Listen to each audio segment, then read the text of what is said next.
Good morning, my name is Purely Def, your favorite Def rapper. If you are new here, please look at the introduction video that kind of explains what exactly these videos are. Then click on the subscribe button because I will be dropping more content every week. All right, episode number 1, I'm going to talk about something that Homeskool did against Mewlips on iBattle. And once you kind of see what he did, it's actually, in my opinion, a relatively easy thing that anybody could do, but there's definitely a level of genius behind the rhyme structure itself, being able to actually do it in a way that it doesn't feel like it's being forced. And I've never seen the movie Tenet. I do believe Homeskool has said that the rhyme scheme was inspired by that movie, and I guess in that movie things kind of moved backwards and forward in time. And so he thought to himself, okay, let me do that in a rap battle. I'll go ahead and play it for you. We can talk about it after it's done.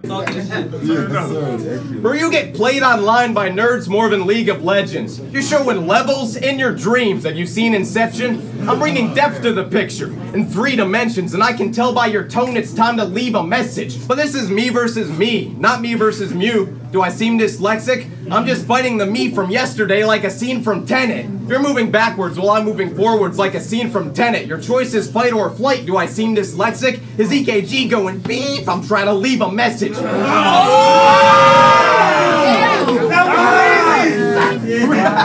Is EKG going beep? I'm trying to leave a message. I'm winning here, YouTube, and in life. That's 3 dimensions. You're at the top. Let's see if you fall or not. Have you seen Inception? I battle top 5. I'm in a League of Legends. Wait a minute. I battle put me on the map. I'm in a League of Legends. Changing the gravity in the room. Have you seen Inception?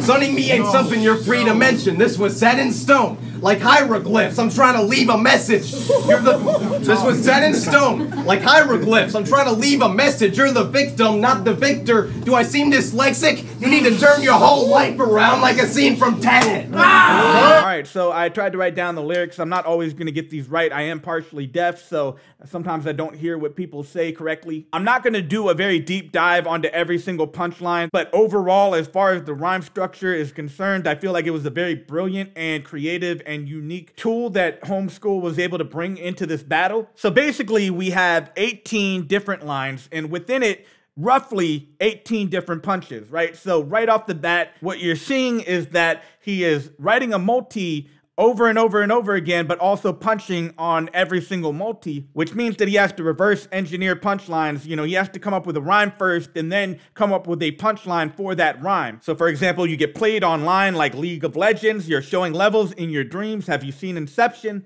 2 different punchlines, back to back. He did it again with 3 dimensions, leave a message, seem dyslexic, and then scene from Tenet. Now that by itself is good writing in my opinion. Just to be able to punch back to back and also keep the same rhyme scheme. I personally love to see that type of thing in battle rap. What Homeskool did to take it to the next level that I feel like is much better than how many people have done it in the past in battle rap was that he took all of those ideas and then recycled them and then basically ran them backwards and then ran them forward again. So the entire thing basically has 3 different punches for League of Legends, 3 different punches for Seem Dyslexic, 3 different punches for Leave a Message, 3 different punches for Scene Inception. So not only is he punching every single line, not only is he keeping the same multi for arguably 6 bars straight, right? We're not going to give him credit for reusing the same rhymes, even though the way he did it was very clever, and I don't